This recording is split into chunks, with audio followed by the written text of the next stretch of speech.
Barium enema is when contrast medium is injected into the rectum until it fills the entire large intestine, as X-rays are taken to search for lesions. Some pathology that BEs are used to find are colitis, which is inflammation of the colon, Crohn's disease or narrowing of the colon, and also polyps. Next, I will be explaining the supplies needed for barium enema.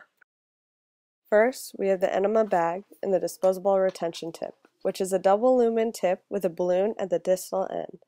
The double lumen tip is used to inject contrast and air into the large intestine. Next, we have a Kelly clamp, which is used to turn the barium on and off.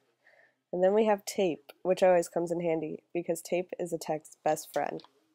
We have the squeeze inflator, which is used to blow up the balloon at the distal end of the disposable retention tip. You use one squeeze, which is approximately 90 milliliters of air.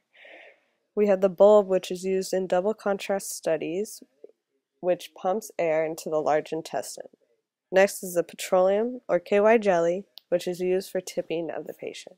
For single contrast studies, they'll use a barium that have a 12 to 15% weight to volume ratio. For double contrast studies, they'll use a barium that has a 75 to 95 weight to volume ratio.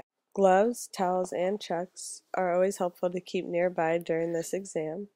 Then we have the Barbie pool, which is an inflatable device that is placed under the patient's rectum to help keep this exam as clean as possible by catching any barium that may leak out during the exam. My patient is Sarah Arciniega. Her birthday is June 9th, 1987. There's no chance that she is pregnant. The reason Sarah is having this exam is because she has had abdominal pain for the past 2 months.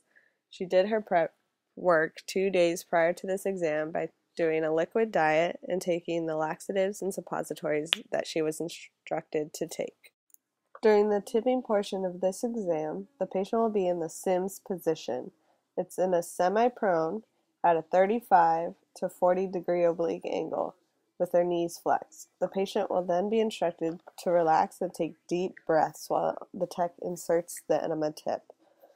The tech will insert the enema tip by following the anal canal 1 to 1.5 inches, then following the curve of the rectum will insert approximately 2 more inches.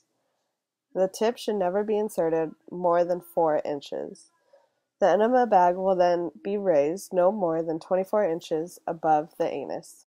The radiologist will then enter the room, introduce himself. He'll explain the procedure and may ask you a couple questions. He will then start the procedure and have you rotate on the table while taking fluoro spot films of certain segments of your colon. He may also palpate your abdomen during the exam. He will instruct me, the tech, barium on or barium off. Barium on means I will raise the barium enema bag no more than 24 inches above the anus. Barium off means I'll lower the barium enema bag below the table. After the radiologist is done taking his spot films, I will take overheads before removing the tip.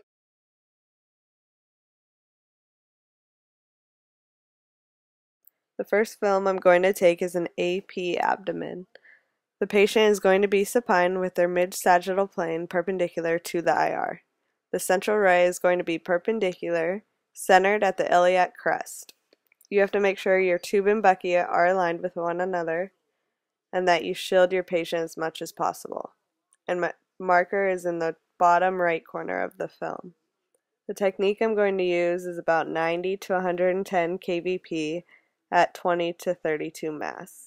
And I'm going to instruct the patient to suspend their breathing.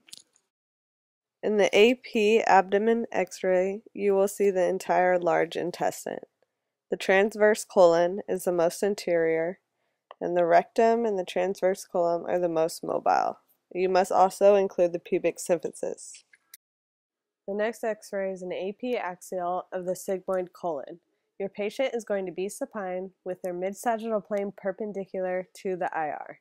The central ray is going to be at a 30 to 40 degree cephalic angle centered at the level of the ASIS. You have to make sure that your tube and buccia are aligned now because you did change the angle of the central ray. I'm going to use a technique of about 90 to 100 kVp because of the barium at about 16 to 20 mass. I will make sure to shield my patient and put the marker on the right side of the IP before taking the exposure. The AP axial X-ray will demonstrate the rectosigmoid area of the colon. The next position is an RPO. The patient is going to be in a semi-supine position at a 35 to 45 oblique angle with her mid-sagittal plane perpendicular to the IR. The central ray is going to be perpendicular at the level of the iliac crest and enter 1 to 2 inches lateral from the mid-sagittal plane towards the elevated side. You have to make sure that your tube and bucky are aligned with one another. I'm going to make sure that I shield my patient and put my marker in the lower right corner of the IP. The technique I'm going to use is about 90 to 100 kVp at 16 to 20 mass. The RPO X-ray will demonstrate the descending colon and the left colic flexure, also known as the splenic flexure.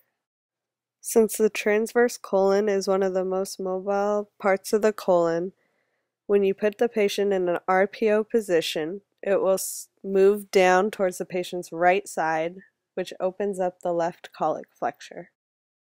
The next position is an LPO. The patient is in a semi-supine position at a 35 to 45 degree oblique angle with their mid-sagittal plane perpendicular to the IR. The central ray is at the level of the iliac crest, 1 to 2 inches lateral from the mid-sagittal plane towards the elevated side. You have to make sure that your tube and bucky are aligned with one another, and always make sure you shield the patient and put your right marker in the lower right side of the film. The technique I'm going to use is about 90 to 100 kVp at 16 to 20 mass. The LPO X-ray will demonstrate the ascending colon, right colic flexor, and the sigmoid colon. The transverse colon is one of the most mobile parts of the large intestine. So when you put the patient in an LPO position, it will move down towards the left side, opening up the right colic flexure. The next position is the left lateral D cube. The patient is going to be laying on an elevated pad on their left side in the true lateral position. They're going to have their stomach as close to the film as possible. The central ray is going to be horizontal, but perpendicularly centered at the iliac crest. The tube is going to be perpendicular to the grid, and I'm going to make sure that I shield my patient and put my marker on the right bottom corner of the film. The technique I'm going to use is about 100 to 110 kVp at 8 to 12 mass. The left lateral D-cube X-ray will show the air fluid levels in the large intestine.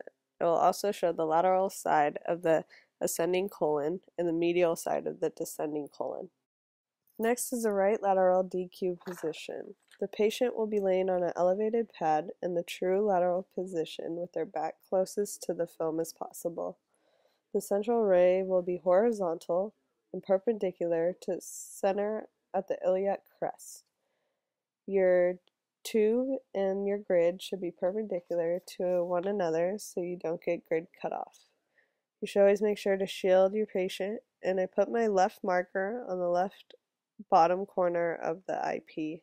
The technique I'm going to use is about 100 to 110 kVp at 8 to 12 mass. The right lateral D-cube X-ray will show the barium in the lateral side of the descending colon and in the medial side of the ascending colon. Last but not least is a cross-table lateral rectum. You're going to be using a 10 by 12 film.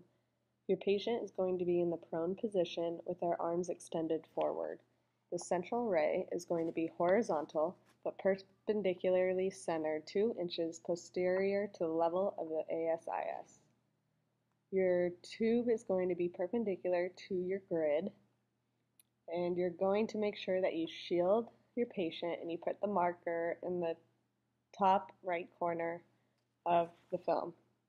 The technique I'm going to use is approximately 75 to 80 kVp at 10 to 16 minutes. The cross-table lateral rectum image is going to show the rectum and the distal sigmoid colon. After the cross-table lateral rectum x-ray is taken, the tech will then remove the tip from the patient's anus, and the patient will be allowed to go to the restroom to evacuate as much barium as possible. We will then take one more final x-ray.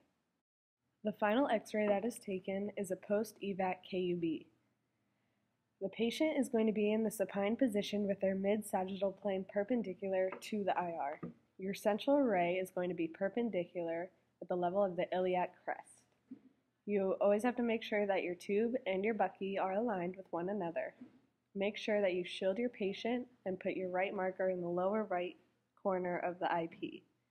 The technique I'm going to use is about 90 kVp because of the residual barium at about 8 to 14 mass. The post-evac KUB x-ray is going to show the entire large intestine. It will also show any residual barium that may still be in the colon. After the exam is complete, it is very important to instruct the patients to drink plenty of liquids over the next couple days. The barium may cause some patients to be constipated and their stool to be a light gray or white color.